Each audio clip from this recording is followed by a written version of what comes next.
चल, अब सब सच बता, क्यों मारा उस लड़की को? और त्यागी को कैसे जानता है?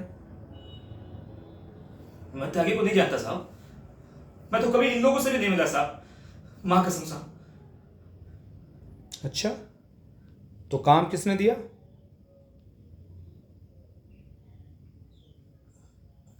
साहब मुझे कुछ भी नहीं मालूम साहब। साहब मुझे छोड़ दो साहब, मुझे जाने दो साहब।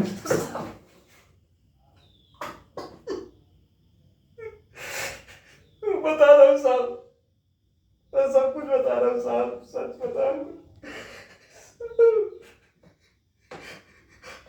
साहब।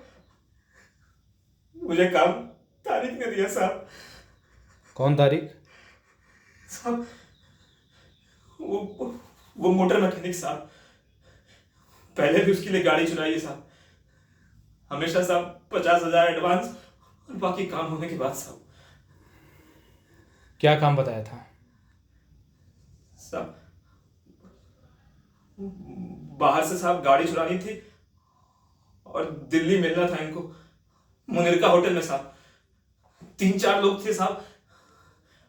मुझे लगा 4-5 दिन उनके साथ घूमना है और साहब काम होने के बाद गाड़ी ठिकाने लगानी है साहब। कहाँ मिलेगा ये? साहब चांदनी चौक में उसकी उसकी गराज है साहब। मुझे कुछ भी नहीं मालूम साहब, मैं कुछ भी नहीं जानता साहब। मुझे लगा 3-4 दिन उनके साथ घूमना है साहब। मैं कुछ भी नहीं जानता साहब, मुझे छोड़ दो। कहाँ घूमना था? वो संजीव मेहरा के पीछे साहब। वो जगह जगह साहब फोटो ले रहा था, हर जगह साहब। मैंने उसके हाथ में गन देखी साहब, मैं डर गया साहब। साहब मैं तो छोटी मोटी गाड़ी चलाता हूँ साहब, मैंने कुछ नहीं किया साहब, मैं कुछ नहीं जानता साहब, मुझे छोड़ दो